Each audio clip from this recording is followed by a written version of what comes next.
Além do PL, a força da ex-primeira-dama assustou até o PT.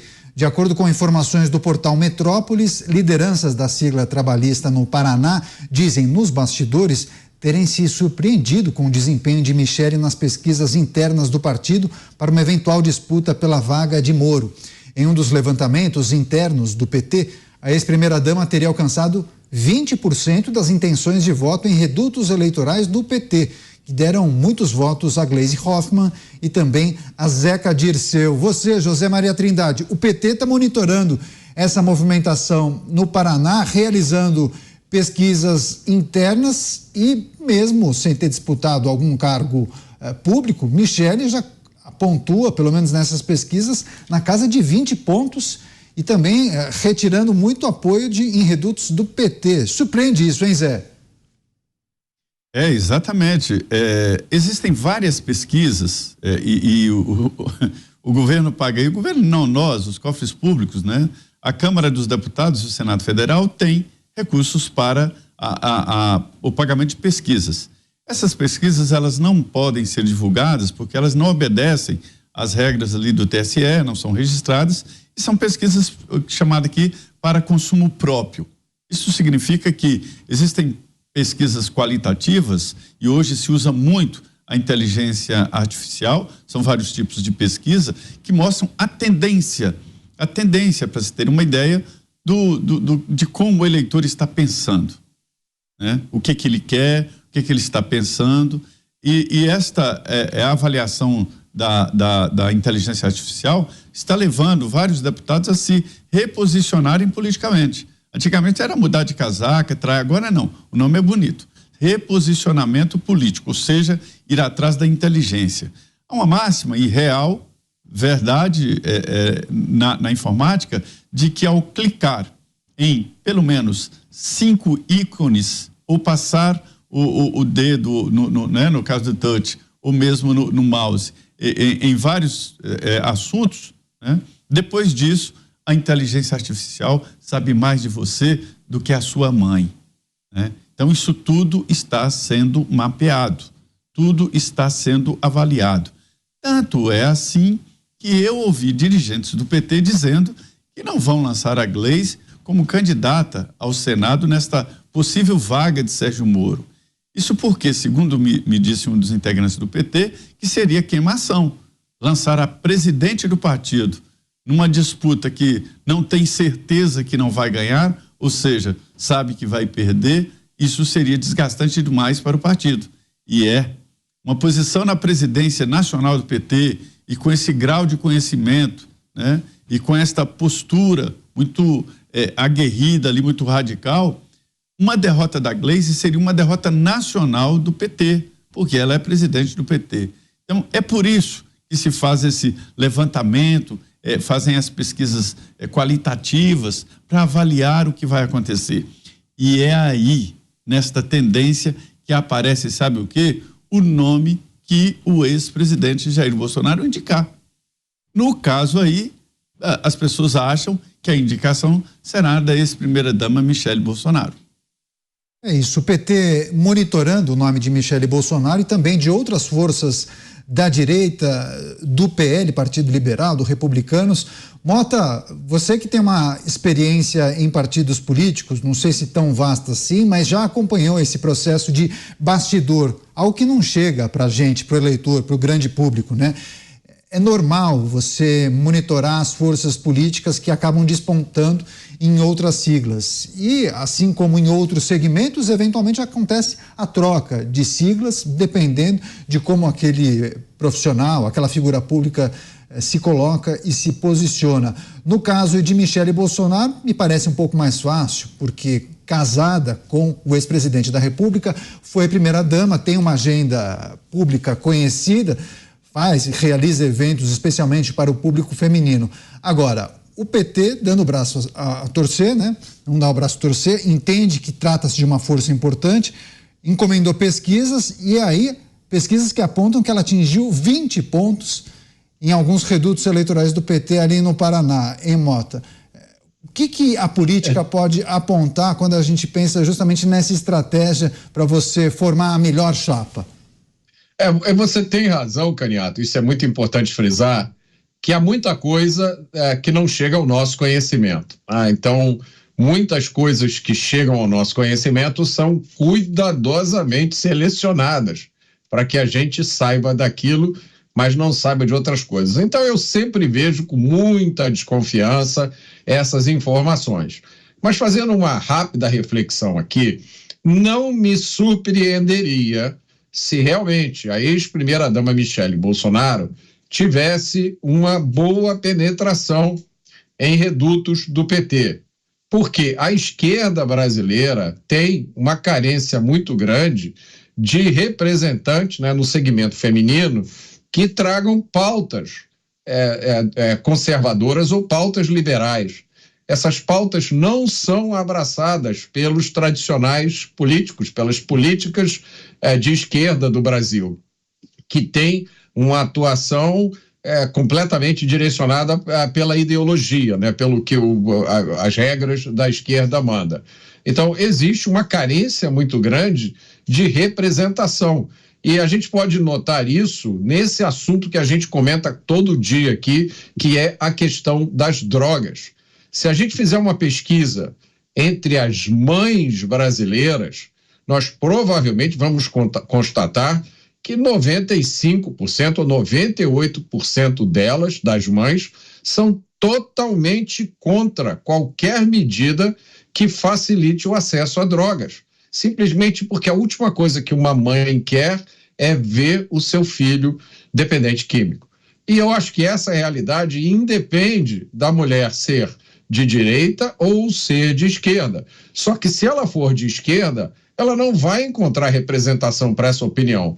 Por quê? 99,99% dos parlamentares de esquerda, dos políticos de esquerda, tem essa fantasia louca pela liberação das drogas, pela descriminalização, porque eles acham que isso de alguma forma vai trazer a justiça social. Então, eu acho que a ex-primeira-dama Michele Bolsonaro é uma novidade muito bem-vinda na política brasileira e que venham outras novidades como essa. Pois é, agora, José Maria Trindade, olhando um pouco para o eleitorado do Paraná e aquele eleitorado que elegeu Sérgio Moro, muitos acabavam classificando esse grupo como os entusiastas da Lava Jato ou os lavajatistas. O quanto esse grupo que elegeu Sérgio Moro, de que maneira se relaciona com o eleitorado de Jair Bolsonaro ou com as figuras que são seguidoras de Jair Bolsonaro? Trata-se do mesmo público? Há uma intersecção? Tem gente que gosta da Lava Jato, também é apoiador de Jair Bolsonaro ou não? São grupos distintos? Olha, houve um momento em que a figura do Sérgio Moro era muito ligada, né, ao grupo do ex-presidente Jair Bolsonaro. Tanto é assim que ele convidou e conseguiu um grande nome no Ministério da Justiça e que fez um bom trabalho, apresentou ao Congresso Nacional uma reforma geral contra o crime organizado, teve vitórias importantes lá no Ministério da Justiça, tomando dinheiro do crime organizado, que eu acho uma grande técnica essa de tentar interferir nos caminhos do dinheiro do crime, porque o objetivo é esse, né? O crime é um negócio, e que a gente tem que trabalhar é que para esse negócio não seja um negócio bom e que seja muito arriscado. Mas, por enquanto, no Brasil, é um negócio que dá lucro e não tem tanto risco assim. Tem muito risco, mas não é tanto como deveria, né? E ele, Sérgio Moro, fez um trabalho muito forte nesta área de inteligência, identificar lavador de dinheiro, assim por diante. Então, houve ali uma identificação. E durante a disputa lá no Paraná, se achava que Álvaro Dias, senador com vários mandatos, ex-governador do estado do Maranhão, né? Álvaro Dias seria o eleito, né? Um senador. E não foi, não ficou nem em segundo lugar. Então, veja bem como o Paraná surpreendeu. Então, uma decisão agora, pela lógica, não iria para a esquerda e vai para a direita. A Michele Bolsonaro só não ganha se houver um fracionamento possível, porque existem outros candidatos, exatamente nesta linha da direita. Se não houver um fracionamento, é claro que ela será eleita. Mas eu diria que primeiro, para a gente não dar uma de urubu, né, que fica esperando o boi morrer, a gente tem que ver se realmente haverá a cassação do mandato do Sérgio Moro, né? A expectativa era de que seria antes e tal, e isso não aconteceu ainda, e por aqui a gente diz, Daniel, que só peru é que morre de véspera. Então temos que esperar primeiro abrir a vaga, né? Não, sem dúvida, mas então, rapidamente, já que você tocou nesse assunto, quais são as projeções aí no Senado Federal? Porque, naturalmente, eu sei que sempre em casos como esse tem uma bolsa de apostas, né? Informal, mas tem. O que os senadores comentam? Pois é, esse não é um caos ilógico, tem uma lógica. E a lógica é de que tudo que o Tribunal Superior Eleitoral, que será a última instância, julgou até agora, cassou o mandato por abuso de poder econômico. E o abuso de poder econômico é assim, um dos pontos mais fortes para decretar a cassação e inelegibilidade. Foi o caso do Deltan Dallagnol, mas teve outros. O caso do Sérgio Moro é uma jogada muito importante ali, porque o próprio partido que acolheu e gastou muito dinheiro na filiação do Sérgio Moro, né, o Podemos, acabou sendo o adversário dele. E em disputa legal política, né, no sentido de legalidade, na justiça eleitoral, o principal acusador é o adversário. Então, o próprio Podemos foi contra. E ele é acusado ali por um leque de alianças que vai de Bolsonaro, do PL ao PT. Então, as possibilidades de cassação do Sérgio Moro são altas mesmo.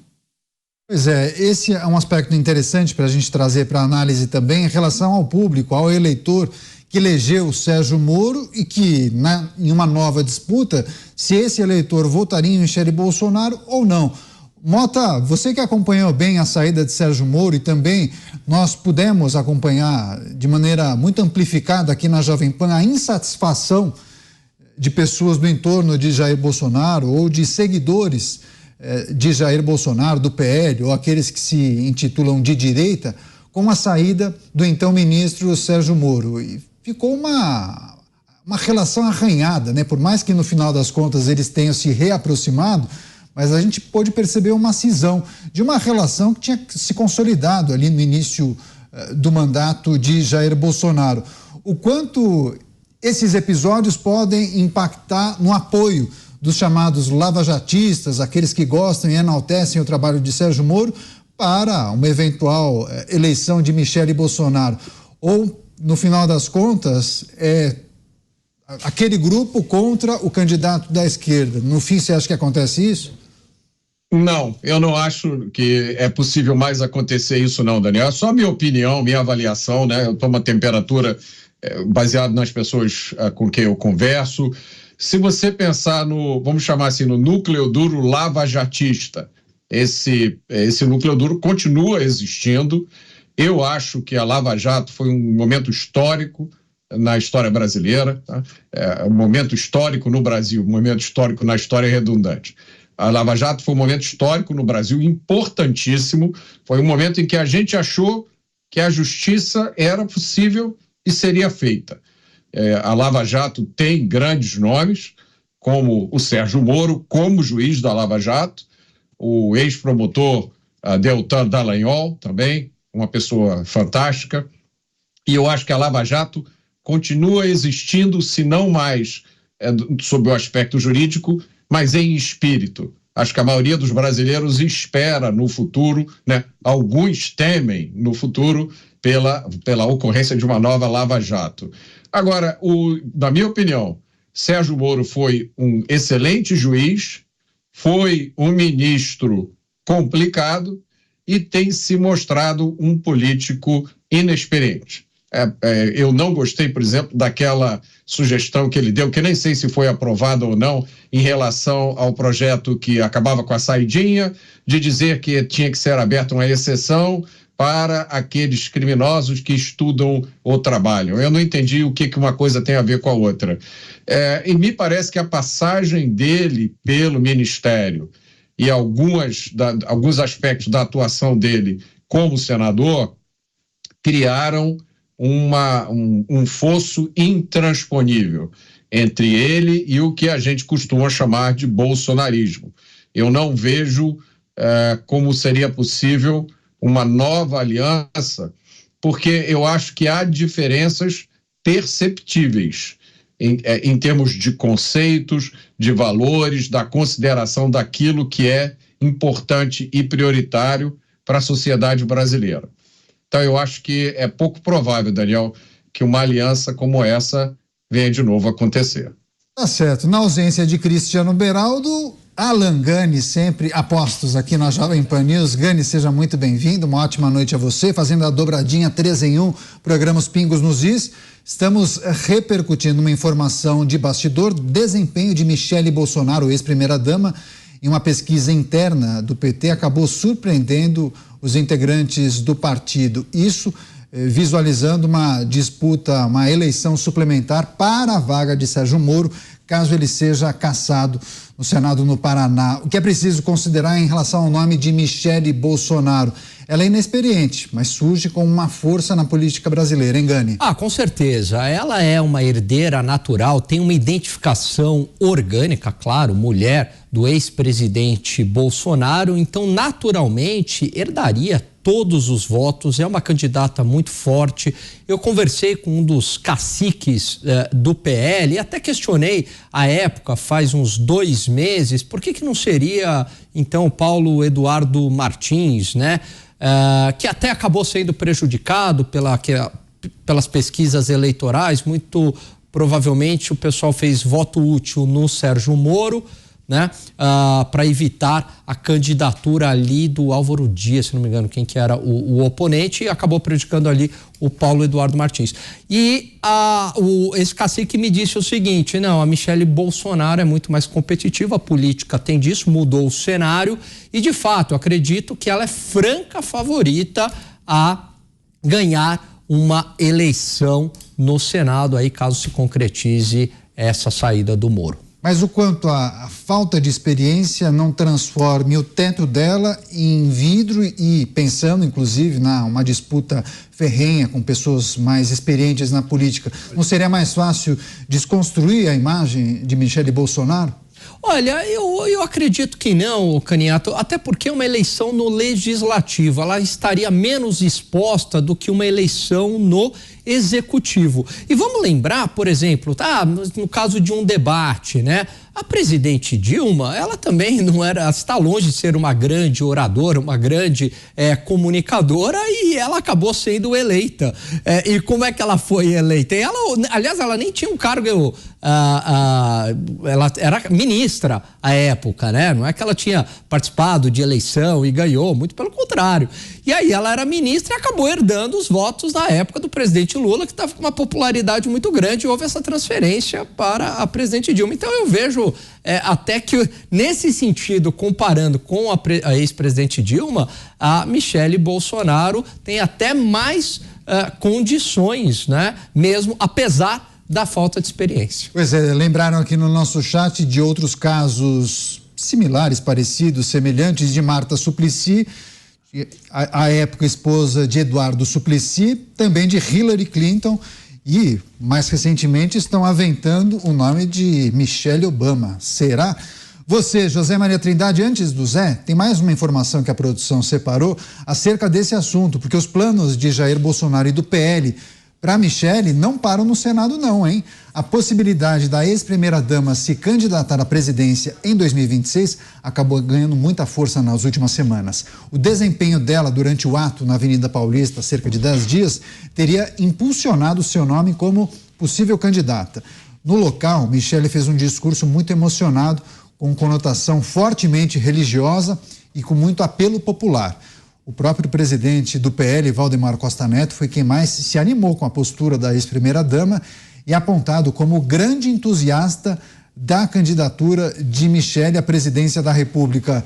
Você, José Maria Trindade, ficção ou realidade? Michele disputando a presidência da República. O que é preciso considerar? O ato da Paulista, então, parece que foi determinante na avaliação de algumas figuras do PL, né? Pode ter sido determinante a finalização, mas ela não nasceu ontem. Michele já tem experiência na política. Ela conviveu nos bastidores do Congresso Nacional como assessora e depois acompanhou o ex-presidente Jair Bolsonaro durante toda a campanha eleitoral e participou, inclusive, ali de formulação de propostas. É dela a ideia que tomou conta do Brasil de ter tradução de Libras em todos os discursos. Hoje é inevitável que se faça isso. Algumas televisões até adotaram. Isso é uma ideia da ex-primeira-dama Michele Bolsonaro. Por outro lado, ela teve uma participação muito forte no Ministério, por exemplo, do Desenvolvimento Regional, fez projetos importantes para crianças, ou seja, ela conhece por dentro o governo. Agora, veja bem, uma vez eu participei de um debate sobre relação com parlamentares, deputados e senadores, com os poderosos da política por aqui. E eu defendi o fim da reeleição para deputados e senadores, ou a admissão até de uma reeleição e não fazendo reeleições consecutivas, né? Parlamentares tendo aqui 7, 8 e 10 mandatos. Aí vira um feudo, ele passa para o filho, e isso não é política, né? Isso não é política, isso é um modelo feudal de transferência de um mandato como se fosse um objeto, como se fosse um aplicativo do parlamentar, um imóvel do parlamentar, e não é. O mandato é uma representação popular para desempenhar o poder. Então, assim, nesse debate em que eu estava discutindo isso, eu fui contra a reeleição. E um deputado me disse: olha, Zé Maria, é bom que você saiba que em cada mandato que a gente passa aqui no Congresso Nacional, a gente aprende muito. E eu respondi: é exatamente isso que me preocupa. E é por isso que eu sou contra a reeleição. É o que aprende em cada mandato. Então, esta falta de convivência política das maldades políticas está até beneficiando a possível candidata Michele Bolsonaro, que é exatamente a proposta de uma pessoa que chega na política sem as amarras tradicionais das velhas raposas. E ela vem de um partido que tem experiência. O PL foi criado há muito tempo e tem pessoas experientes. Então, eu acho que essa falta de experiência pode até ser um aditivo mais do que uma possibilidade de tirar a credibilidade da candidata Michele. Recebi, sim, nos últimos dias, a gente conversando aqui, informações de que o presidente Bolsonaro não pensa em definir antes da hora nada, não. Tudo vai ficar lá pro segundo tempo, finalzinho do segundo tempo, ou seja, próximo de cada eleição. Enquanto isso, muito assunto para a gente comentar, né, Zé Maria? Muitas projeções, pesquisas, ideias, né? Por aí vai. Só uma informação, Zé, você falou dos deputados que se perpetuam ou ficam muito tempo na Câmara.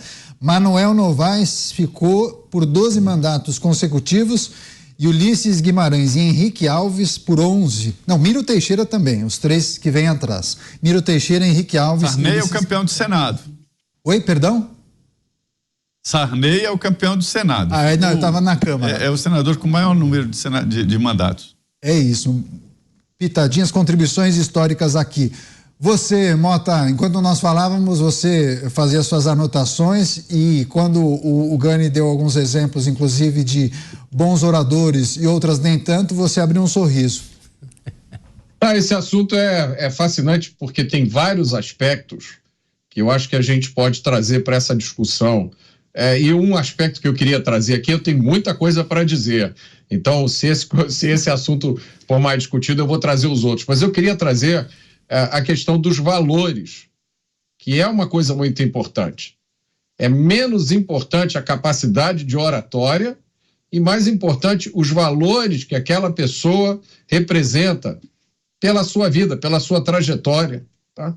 Ou até pelo seu discurso também. Nós estamos em um momento em que a política parece cada vez mais com vale tudo. Vale tudo dentro de um vale tudo dentro do vale tudo.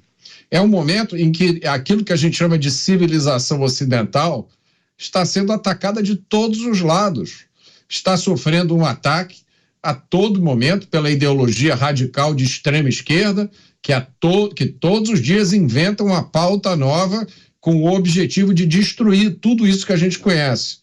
Essa civilização está sendo atacada pela censura, pela a supressão da liberdade de expressão, uma coisa inacreditável, que a gente jamais imaginou que fosse ver no nosso tempo de vida. Todo dia se discute, olha, vamos fazer uma regulamentação nova, vamos criar uma lei, é censura, meus amigos. Essa civilização ocidental está sendo atacada pelo terrorismo E a gente vê aqui no Brasil, no mundo inteiro, pessoas indo às ruas manifestar apoio a organizações terroristas.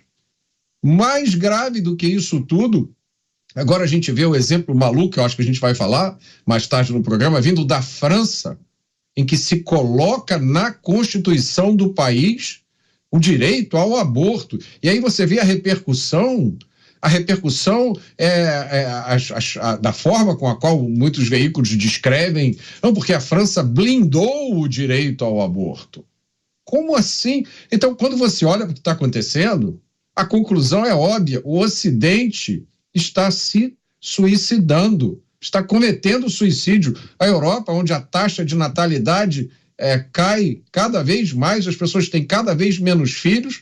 Agora a França apoia essa medida, os imigrantes vindos de outros países estão inundando a França. E aí a gente tem que lembrar de uma coisa muito importante: a nossa civilização é cristã, ela é criada em cima da moral e da ética judaico-cristãs. E a base da nossa sociedade é a família. A ex-primeira-dama Michele Bolsonaro entende tudo isso que eu estou falando aqui.